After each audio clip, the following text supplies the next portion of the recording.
What he saw that evening changed everything he thought he knew about class, color, and kindness. Before we begin this story, make sure to like this video, subscribe to our channel, and turn on the notification bell, because this emotional story will remind you that true worth has nothing to do with wealth or color, but with heart. It was a quiet Sunday evening when Ethan Blake, one of the richest men in the city, stepped out of his black SUV earlier than usual. The sun had barely dipped below the skyline, and the golden rays touched the edges of his mansion, a mansion so large that it seemed to swallow the evening breeze. Ethan wasn't supposed to be home yet. Business meetings in New York had ended early. He wanted to surprise his 8-year-old son, Oliver, whom he hadn't seen in a week. As he pushed open the heavy oak door, the sound of soft laughter drifted through the hallway, laughter that didn't belong to his son alone. It was a warm, musical tone, the kind of laughter that fills a home with light. Ethan froze. He had told the staff to finish their work and leave by 5.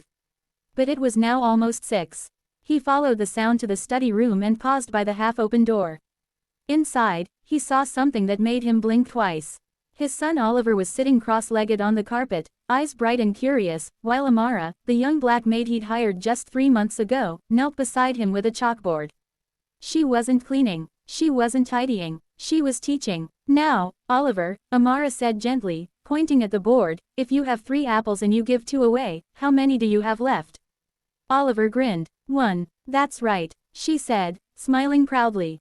"You're smarter than you think, little man." Ethan's heart tightened. No tutor he'd hired had ever made Oliver that excited about learning. Not even the expensive private teachers from his elite school. But what struck him most wasn't the lesson, it was the bond. The way Amara looked at Oliver, as if every answer, every word, every smile mattered. Ethan stepped inside quietly. "Amara," she startled, almost dropping the chalk. "Oh, Mr. Blake, I'm so sorry, sir. I didn't know you were back early. I was just teaching my son," Ethan finished, his tone unreadable. She swallowed hard. "Yes, sir. He asked me to help him with his homework, and I thought."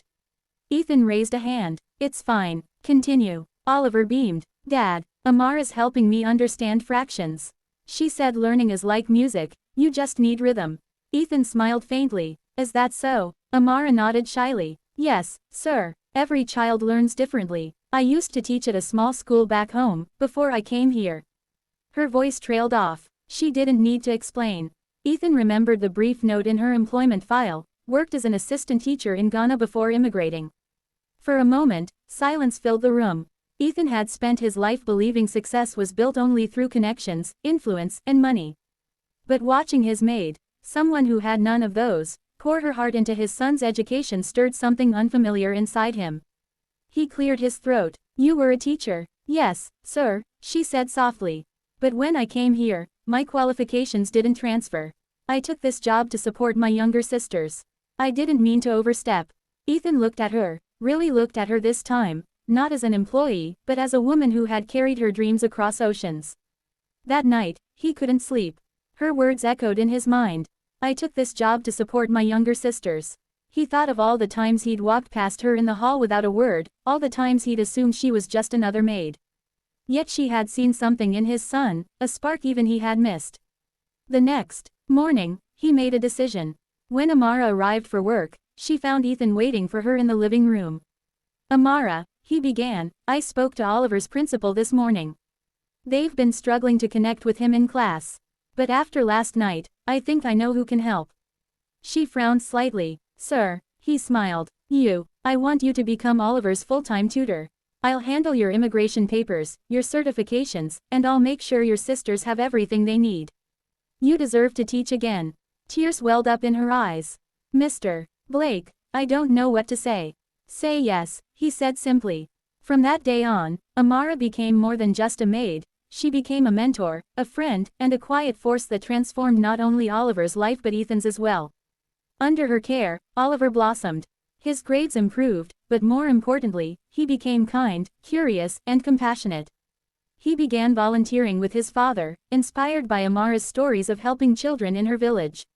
Months passed, and one rainy afternoon, as Ethan watched Amara and Oliver reading together by the window, he whispered to himself, "I thought I hired a maid. But God sent us a teacher." That night, he made a donation in Amara's name, a new community school for immigrant children, where she would later become the head teacher. And during the opening ceremony, when Amara stood on stage, tears streaming down her face, she said something that silenced the entire hall. Kindness has no color. Talent has no title. Sometimes, the people we overlook are the ones meant to change our lives. The crowd rose in applause. Ethan stood among them, clapping with pride. He realized that the greatest wealth he'd ever gained wasn't from his billions, but from the lesson his son's black maid had taught him, that the heart sees what the eyes often miss. If this story touched your heart, don't forget to like, share, and subscribe for more heartwarming stories that remind us what truly matters in life: love, humanity, and respect.